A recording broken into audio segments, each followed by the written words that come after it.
muito bom falar do amor de Cristo, não é mesmo?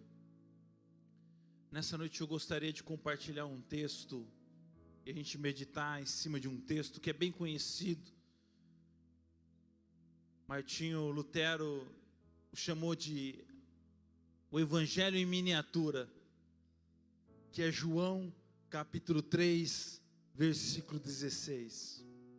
É o primeiro versículo que você aprende a decorar quando você vai na escola dominical. Alguém aqui já frequentou a escola dominical? É desse tempo? Não decora esse versículo? Sim ou não? Sim? Vocês não decoravam esse versículo? Só eu que decorei? Sim. É o primeiro. E a partir dele a gente já sai pregando para todo mundo, não é mesmo?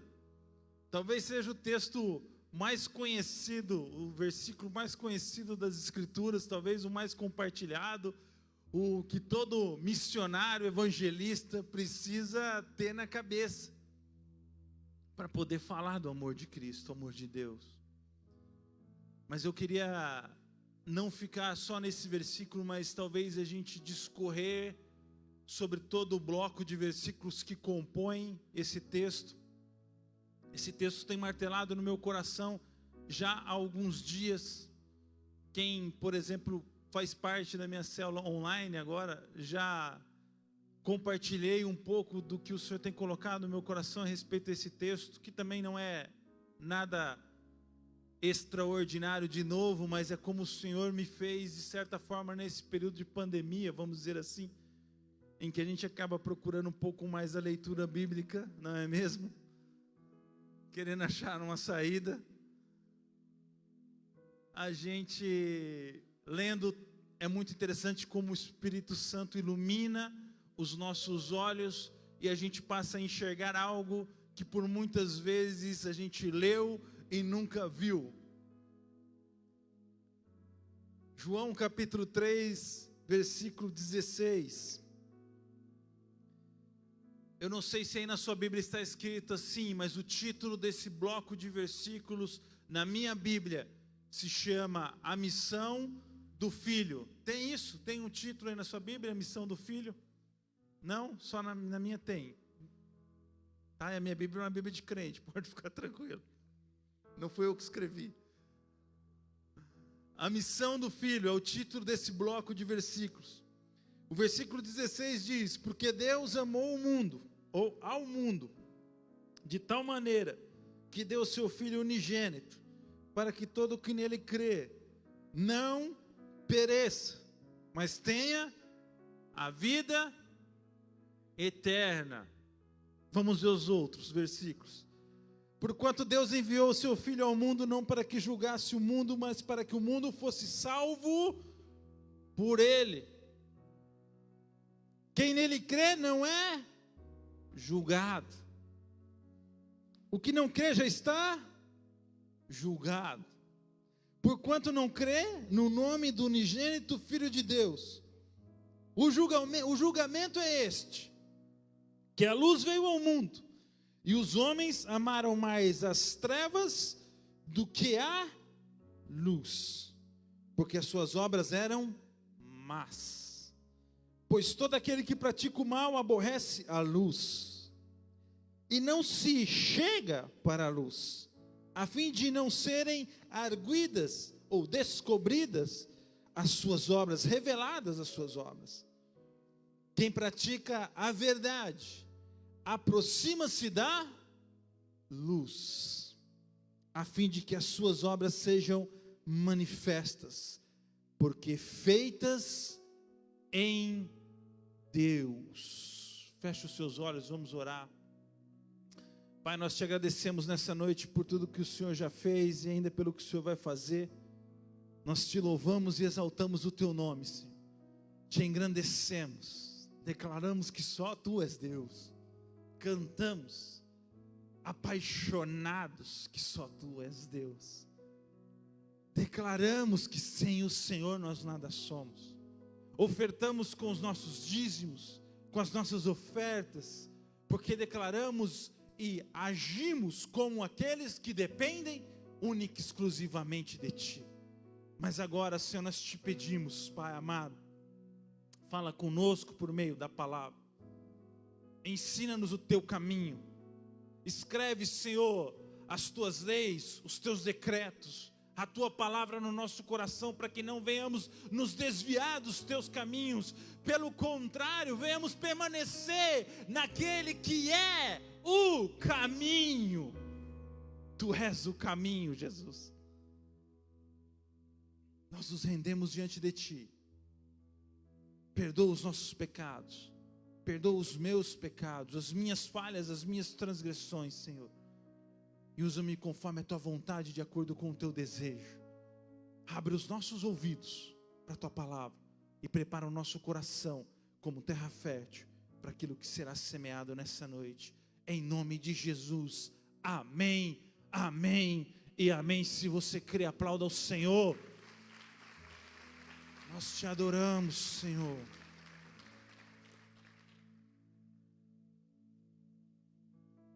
No capítulo 3 do Evangelho de João, Jesus estava tendo uma conversa, uma discussão.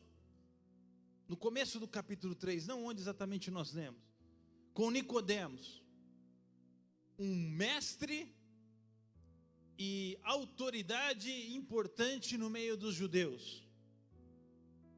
Nicodemos tinha dúvidas e queria tirá-las com Jesus. E Jesus por muitas vezes o confrontou no sentido: como você sendo mestre não sabe disso? Como você sendo uma autoridade, ou seja, alguém que está posto diante das Escrituras, que tem tempo para estudar as Escrituras, que tem tempo para se dedicar às Escrituras, não consegue perceber essas coisas, que é preciso nascer de novo? Aí a cabeça de Nicodemos pira: como assim nascer de novo? Aos olhos humanos é impossível. Eu vou morrer ou entrar de novo no ventre da minha mãe e assim, quem sabe, nascer novamente agora com 30, 40 anos já? E Jesus já começa a dar uma dica para Nicodemos, dizendo: não é nesse sentido que as coisas acontecem, mas sim de forma espiritual. Jesus já dando uma direção de que esse nascimento, esse novo nascimento, não seria de uma forma natural, como você voltar no tempo a ponto de entrar novamente no ventre da sua mãe e mais uma vez nascer, mas sim por meio de uma ação maravilhosa, graciosa do Espírito Santo, que nos convenceria do nosso pecado, que nos convenceria o quão pecadores nós somos e quão necessitados da graça de Deus somos. Que sem Ele nada podemos fazer, e com Ele tudo podemos realizar nele. A discussão se segue, Jesus vai tentando explicar para Nicodemos algumas coisas, Nicodemos vai retrucando, não vai entendendo algumas coisas, até que a gente chega nos versículos ali, que antecedem o versículo 16, quando Jesus busca lá no Pentateuco, lá em Números, capítulo 21, uma referência daquilo que ele estava querendo dizer, daquilo que ele iria fazer, daquilo que era o plano de Deus, revelado lá em Gênesis, logo após a queda de Adão e Eva. Quando o Senhor traz a promessa que o filho da mulher pisaria na cabeça da serpente, o início do plano de redenção e salvação que nos alcança e chega até nós hoje. Aquilo tem sentido para a tua vida. Se você está aqui hoje, sentado, ouvindo a palavra, nós abrimos as Escrituras, estamos lendo, é porque lá no Éden, antes de serem expulsos, Deus nos prometeu essa oportunidade. Deus nos deu essa chance.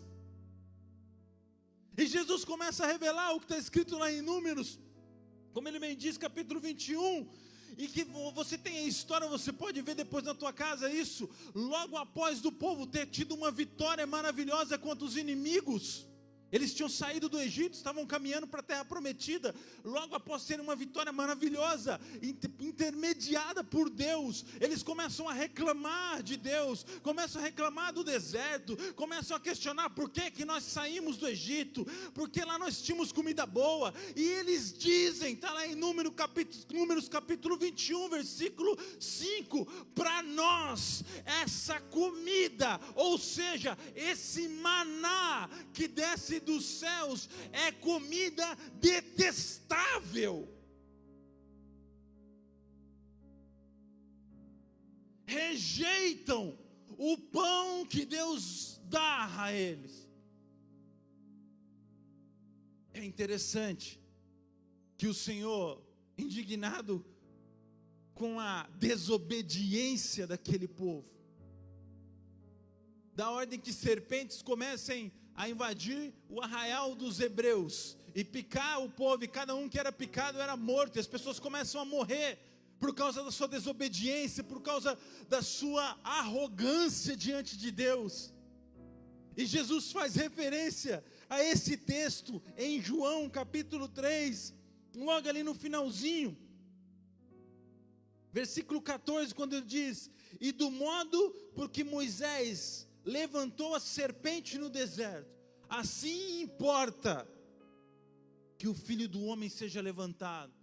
A serpente que ele faz referência é a serpente de quando o povo começa a clamar a Moisés: interceda a Deus, clame a Deus por nós, porque essas serpentes estão acabando com as nossas vidas, nós estamos morrendo por causa da nossa desobediência. Moisés intercede a Deus, Deus então diz a Moisés: vai lá, faz uma serpente de bronze, coloque no mastro, erga essa serpente, para que todo aquele que for picado por uma serpente possa olhar para essa serpente e ser curado e viva, não morra. É interessante porque Jesus está falando com sábios, autoridades, discípulos, homens e mulheres que foram criados dentro de uma doutrina judaica e que tem as referências no Pentateuco, nos 5 primeiros livros da Bíblia, muito forte. Quando ele busca essa referência, ele começa a trazer à memória aquilo que eles foram ensinados desde o início sobre as Escrituras, para fazer referência a quem ele era, só que de um modo muito mais profundo.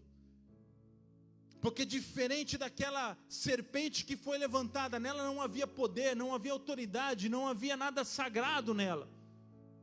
O que havia de poder era a ordem que Deus havia dado, no sentido de: olhe para a serpente e você será curado. Se você não olhar para a serpente, você vai morrer. Tanto que o rei Ezequias a destrói depois de muitos tempos, depois de muitos anos, mostrando que aquela serpente não era algo realmente que tinha poder para curar, mas o poder estava na obediência daqueles que, depois de picados, olhavam para a serpente, reconheciam e se lembravam por que tinham sido picados, porque em algum momento zombaram de Deus, viraram as costas para Deus, não deram um valor ao que Deus tinha entregado a eles, e agora, olhando para a serpente, se lembravam por que estavam feridos por causa da sua iniquidade e transgressão. A referência que o Senhor está nos trazendo é muito parecida com aquilo que iria acontecer com Ele, porque depois, quando Ele mesmo diz que será levantado, muitas vezes nós olhamos para a cruz, vemos lá, obviamente nas Escrituras, como as Escrituras nos revelou, como a Bíblia nos revelou, Jesus levantado naquela cruz, levou sobre si os nossos pecados, e quando nós olhamos para Ele naquela cruz, e o reconhecemos como Filho do Homem, nós então somos libertos, redimidos, sarados, curados, recebemos vida.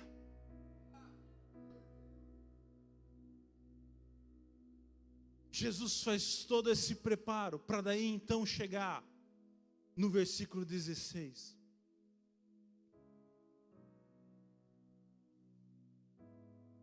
João 3,16.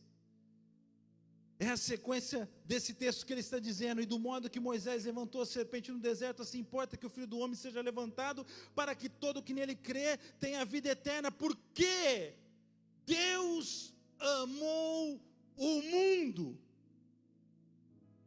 E às vezes a gente precisa refletir: quem é o mundo?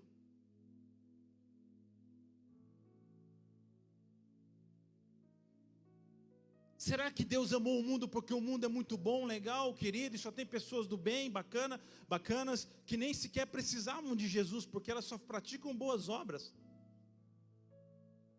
Elas são tão santas e queridas e bonitas e lindas e perfeitas, respeitam o próximo, amam o próximo, não ferem a ninguém, não machucam ninguém. É por isso que Deus amou o mundo? Não. Deus amou o mundo apesar do mundo ser o que é. Deus me amou apesar de eu ser o que eu sou. Deus nos amou apesar dos nossos pecados, apesar dos nossos erros, apesar das nossas transgressões, apesar das nossas falhas, apesar de tudo que nós somos. A questão não é o mundo, o tamanho do mundo, a grandeza do mundo, mas sim a grandeza do seu amor, que transborda tudo aquilo que o mundo pode devolver, entregar de volta. Jesus recebeu tudo aquilo que o mundo tinha: tapas na cara, chicoteadas, foi chicoteado, cuspido, humilhado, machucado, ferido, crucificado, morto. É isso que o mundo entregou a Ele. Porque sem Cristo, sem Jesus, sem o amor de Deus, é isso que nós temos a entregar. Desde do Éden nós somos assim. É por isso que o salmista diz que em pecado eu fui gerado. Desde a minha infância, desde que eu nasci, desde sempre. Se não for Cristo em mim, não há esperança, não há redenção, não há futuro.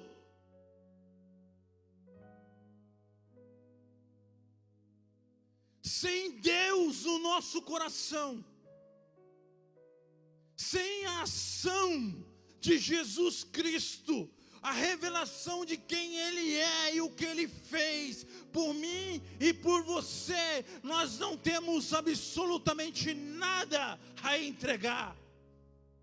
Todas as nossas obras são más, vãs. É em Cristo que nós somos transformados. É em Cristo que a nossa essência é mudada. É no sangue dele que nós somos lavados, redimidos, transformados, que as nossas vestes são lançadas fora e somos revestidos por vestes de glória, por vestes de graça, de misericórdia, de amor.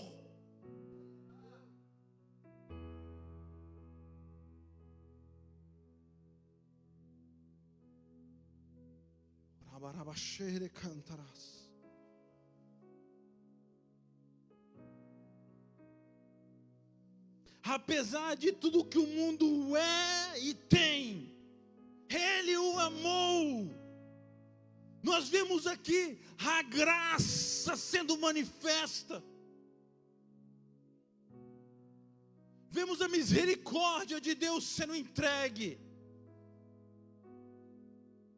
Vemos o amor não simplesmente saindo da boca, mas sendo colocado em prática ao entregar o seu Filho unigênito. Unigênito significa único.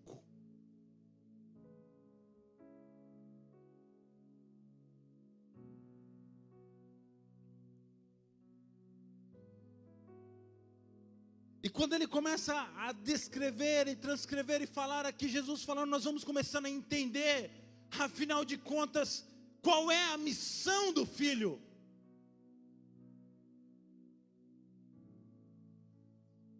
No versículo 17 ele diz: porquanto Deus enviou o seu Filho ao mundo, não para que julgasse o mundo, Algumas tradições vão dizer não para condenar o mundo, como a NVI usa. Condenar no meio de julgar, isso é importante, porque quando ele está usando esse verbo julgar aqui, ele não está falando de você ir por um julgamento e quem sabe você ser inocentado, não é nesse sentido. O que ele está dizendo aqui é que você, eu e você, nós somos julgados e culpados.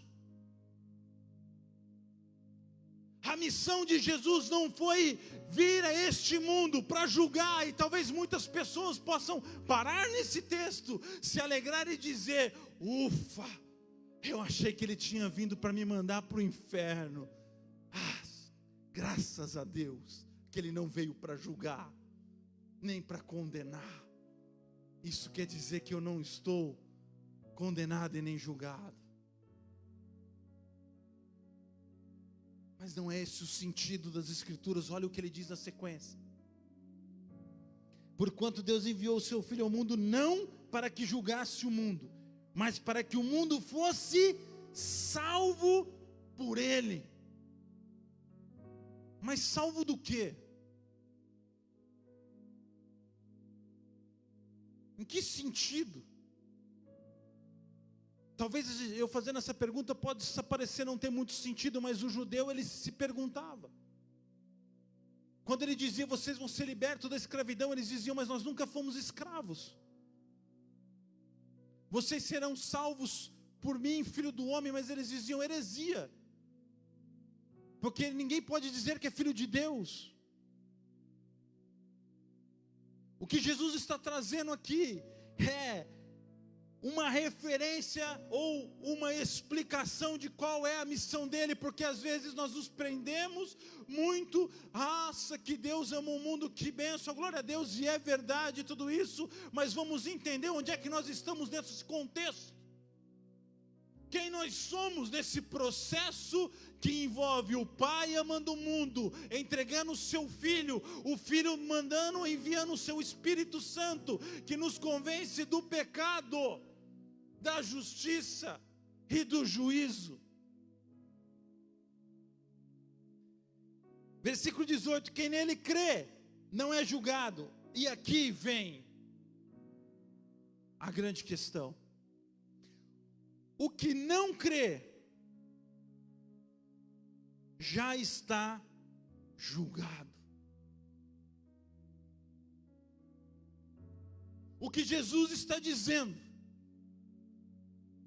é que até aquele momento, até o momento em que ele nasceu, cresceu e saiu para proclamar a missão que era dele, que o Pai lhe deu, todos nós estávamos presos às trevas e sem esperança.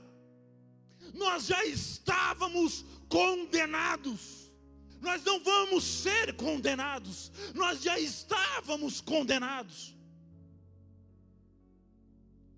Até o dia em que Jesus surge. É por isso que as Escrituras dizem: a luz raiou em meio às trevas.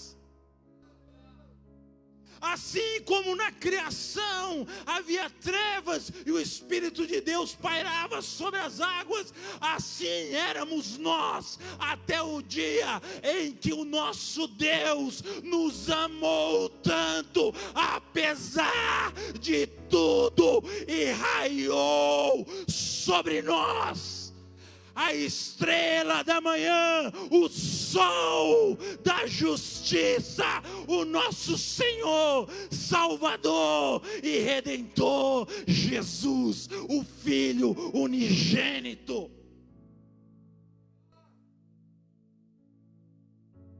A nós só restava trevas, não havia farolete, celular, nada que pudesse iluminar o meu ou o seu caminho. Nós já estávamos condenados. A missão do nosso Senhor não foi nos livrar da condenação, porque pecadores já éramos condenados, caminhávamos ao inferno, até que um dia, na nossa caminhada rumo ao inferno, uma luz brilhou e nós podemos encontrar esperança. Rabachere cantarás.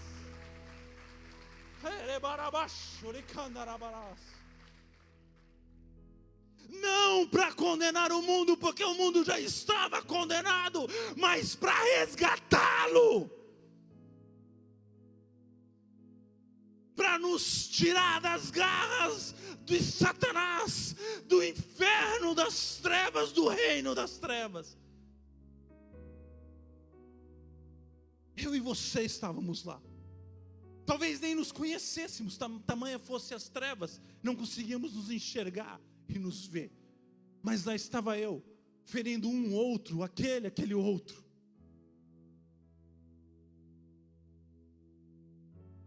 Até que diante daquilo que havia sido predestinado para mim, o Senhor surge com uma esperança. Aquele que crê, agora tem a oportunidade de sair das trevas. Aquele que consegue olhar para a cruz e enxergar que aquele Cristo pendurado lá, na verdade ocupa não o lugar dele, mas o meu lugar.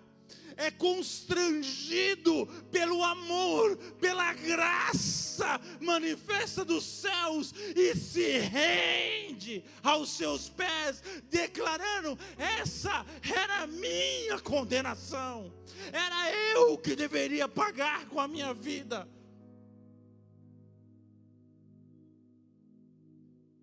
Quando nós fitamos os olhos de Cristo na cruz, o seu amor penetra o nosso coração,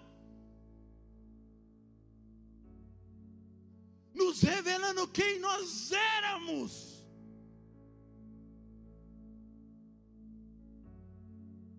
Mas nos dando esperança. A entrega do Filho unigênito, por um amor que supera inclusive aquilo que nós poderemos retribuir, porque quantas vezes nós somos ruins de retribuir aquilo que nos dão.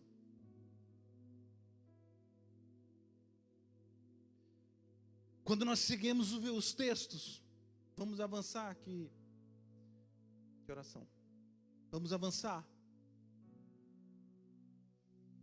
Ele diz: o julgamento é este. Ele vai nos dizer porque estávamos condenados, o que aconteceu e tudo mais. E o que agora é posto na mesa. Agora esse é o julgamento. Estávamos condenados, mas agora nós sabemos que temos um advogado, Jesus Cristo.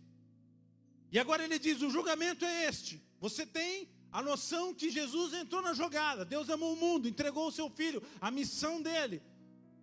Ele não foi um agente 007, ele escondido, não. Ele apareceu, não ficou mocado, se revelou.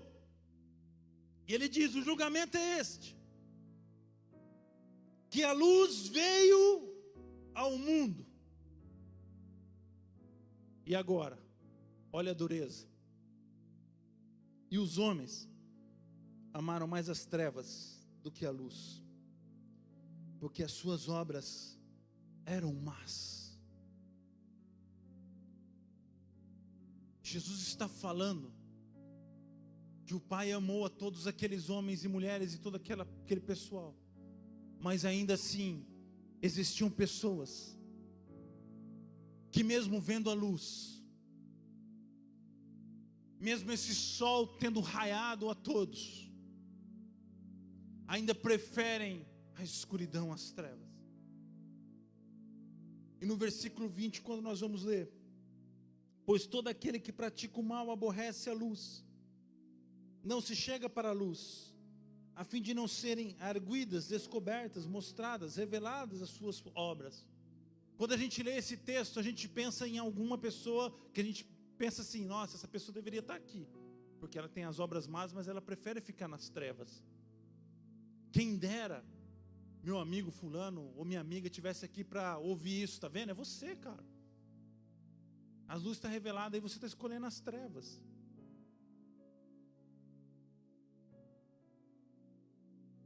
Mas essa palavra está falando ao meu respeito, ao seu respeito. Ele diz: pois todo aquele que pratica o mal aborrece a luz e não chega para a luz, a fim de não serem descobertas as suas obras.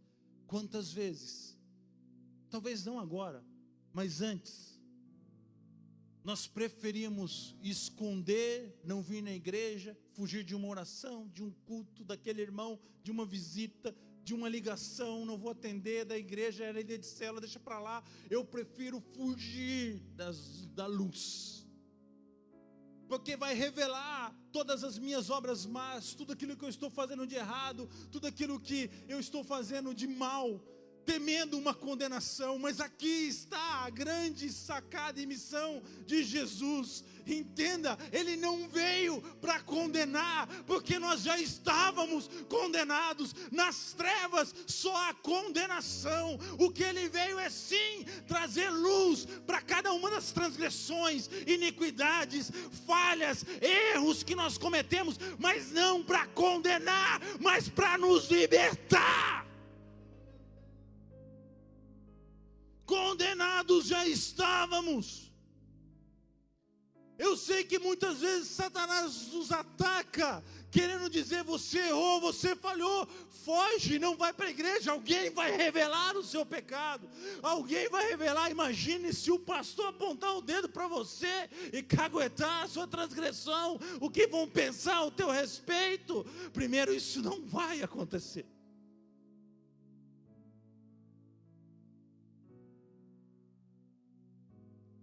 Porque o nosso Senhor não veio condenar, pois nós já estávamos condenados. Ele veio para dizer: todas as suas obras más e transgressões são erradas, e estão te condenando. Mas eu não vim aqui para listar, fazer uma lista negra dos seus pecados e das suas transgressões. Porque até mesmo você, sendo mau, sabe que existem coisas que você faz que não deveria fazer. Eu vim aqui para dizer como é que nós vamos resolver isso, porque eu tenho a solução. Eu tenho uma saída. Eu tenho uma esperança. Eu tenho uma oportunidade. Você crê nisso? Porque se você crê nisso, você terá a vida eterna.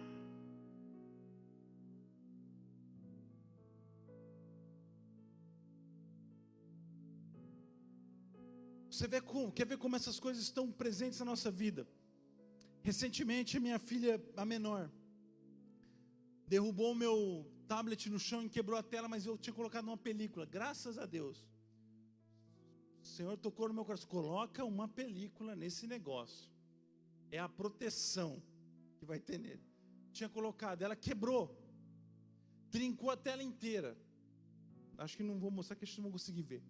Quebrou a tela inteira, desesperada, porque ela sabia, eu já tinha explicado: filha, cuidado, que isso aí custa dinheiro, e é caro. Então, pelo amor de Deus, eu não tenho problema de você usar, mas cuidado. A Kátia não, minha esposa falou: se você quebrar, você vai apanhar. Já vai, vamos trabalhar pelo medo, que assim funciona mais, um negócio melhor. E ela quebrou.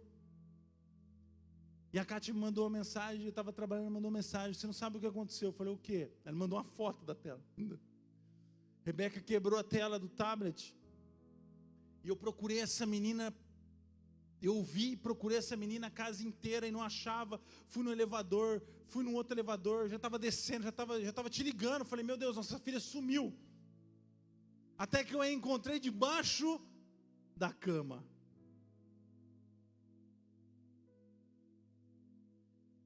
Parece uma historinha, né? Mas é a nossa história.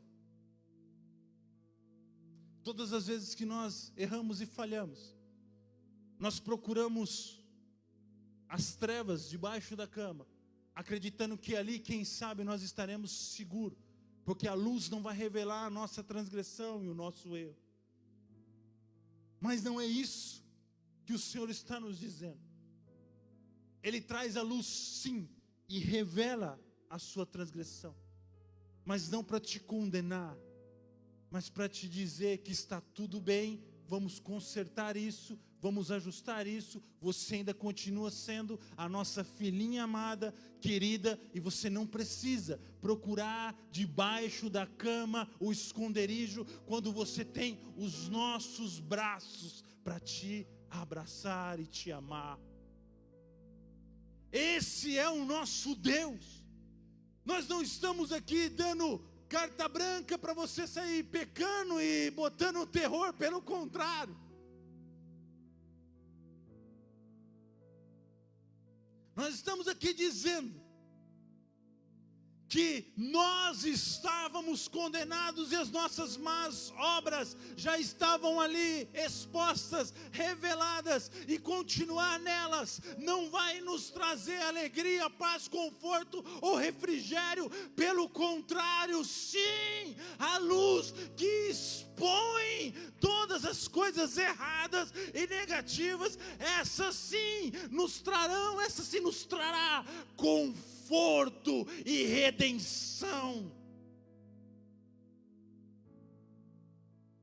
Versículo 21. A gente já vai encerrar.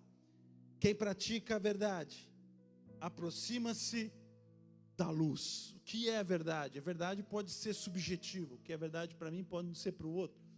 Mas a verdade que nós estamos falando aqui não é subjetiva. Nós estamos falando do Evangelho, da palavra de Deus. Aproxima-se da luz.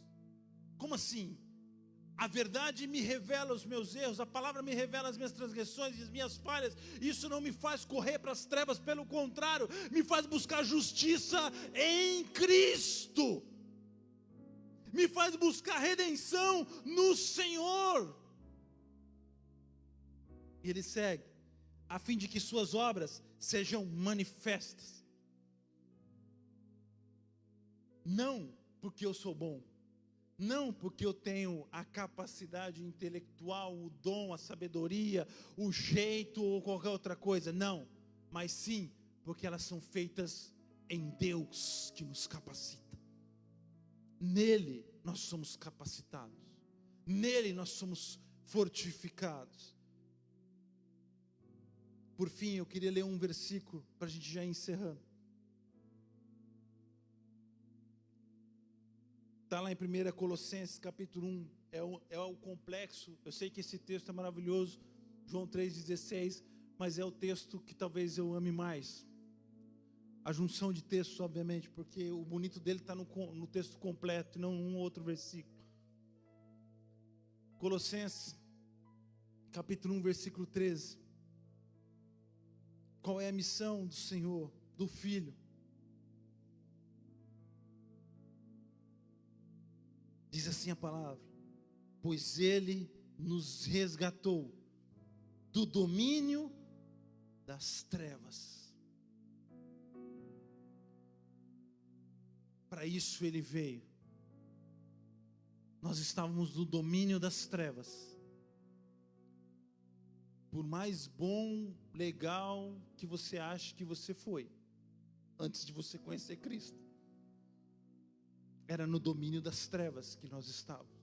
Mas eu pagava os meus impostos em dias, nunca roubei, subornei, mas era lá, porque não é pelas nossas obras que nós somos salvos, mas sim pela graça de Deus.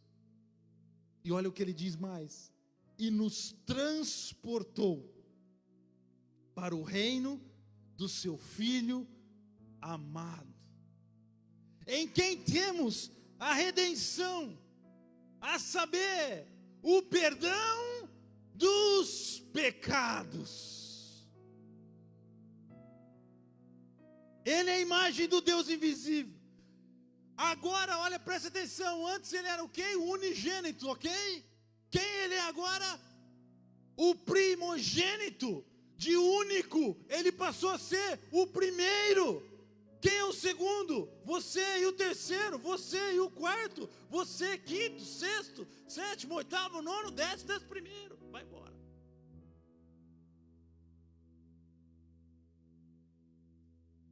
De toda a criação. Pois nele foram criadas todas as coisas nos céus e na terra, as visíveis e invisíveis, sejam tronos ou soberania, poderes ou autoridades, todas as coisas foram criadas por ele, para ele. Ele é antes de todas as coisas e nele tudo subsiste. É nele que nós precisamos confiar, é nele que nós precisamos esperar, porque Deus amou o mundo e nos entregou ele, e nele tudo subsiste, tudo está conectado, tudo se sustenta nele. Ele é a cabeça do corpo, que é a igreja, é o princípio, o primogênito dentre os mortos, para que em tudo tenha supremacia, pois foi do agrado de Deus que nele habitasse toda a plenitude, e por meio dele reconciliasse consigo todas as coisas, tanto as que estão na terra, quanto as que estão no céu, estabelecendo a paz pelo seu sangue derramado na cruz. Aquele sangue nos trouxe paz.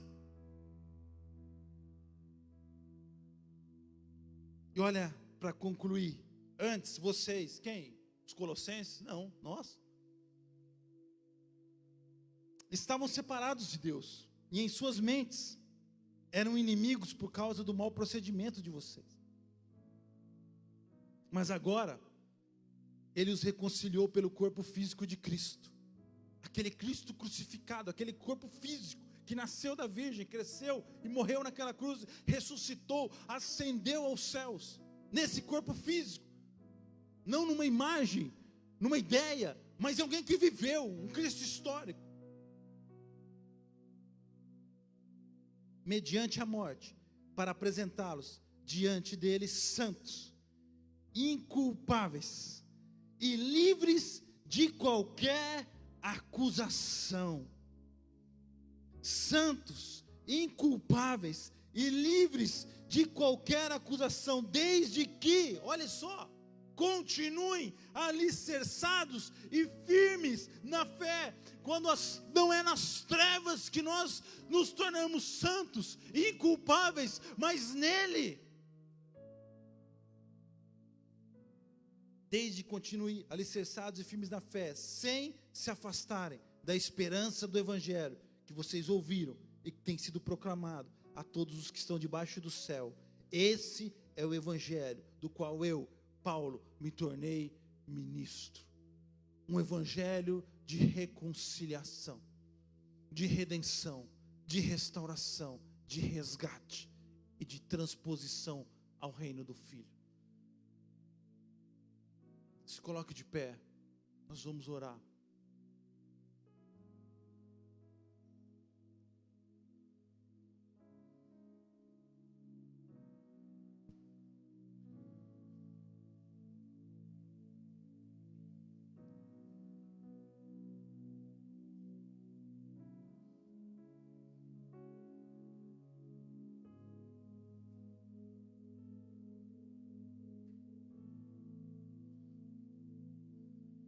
Não é nas trevas que nós vamos encontrar redenção e salvação. Eu sei, quando a gente erra, a vontade que a gente tem é de fazer tipo aquele bicho grande, ema, que esconde a cabeça debaixo da terra. Se possível, todo o corpo, se esconder.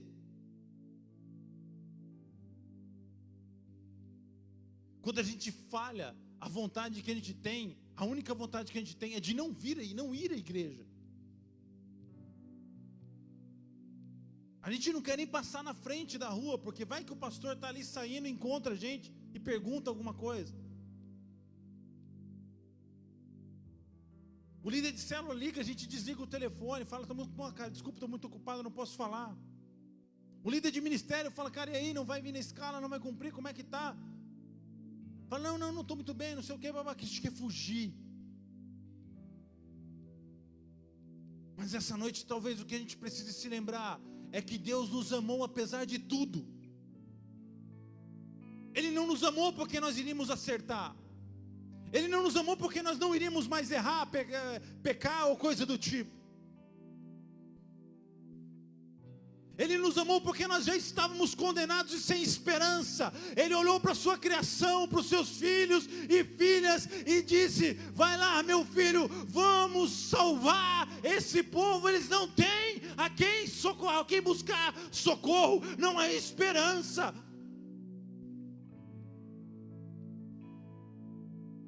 Nós já tentamos colocar o povo numa arca, mas não deu certo. Nós já tentamos fazer aliança com uma família, com um país, com uma nação, mas não deu certo. Agora é hora de estabelecermos uma nova aliança pelo sangue do Cordeiro.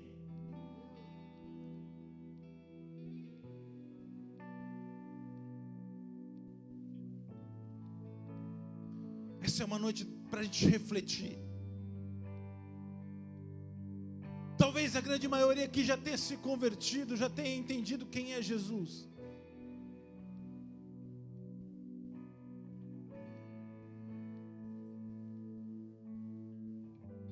Mas mesmo aqueles que já conhecem, ainda seguem vacilando. E o que seria de nós, se não fosse a misericórdia e a graça do nosso Senhor? O que seria de mim, se não fosse a missão do Filho, de nos resgatar do reino das trevas, e nos transportar para o reino do seu Filho amado?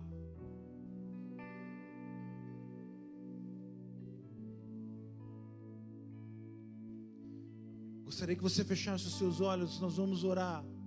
E a primeira oração que nós queremos fazer, inclusive para você que está nos acompanhando nas redes sociais também, no Facebook, compartilhando aí, é uma oração de reconciliação, de entrega. Se você ainda não entregou a sua vida a Jesus, essa é uma oportunidade que nós temos. Talvez o que Satanás tenha dito para você até hoje é que o melhor lugar para você é nas trevas, onde ninguém te vê, mas saiba que Jesus te enxerga ali. E nessa noite o que Ele diz a cada um de nós é que este não é o seu lugar. Você não foi criado para viver nas trevas. Há um reino de luz, de esperança, de salvação, de perdão, de misericórdia, de amor, te aguardando. Por isso eu gostaria que todos com os olhos fechados, se você quer entregar a sua vida a Cristo nessa noite, levante as suas mãos, ou uma mão, faça um sinal. Não é para mim, não é para o teu irmão que está do lado, não é para ninguém aqui, ninguém está olhando, nós estamos com os olhos fechados. É um sinal para Deus. É um sinal dizendo: Senhor, eis-me aqui em meio às trevas, eu enxergo a tua luz, e é para aí que eu quero ir.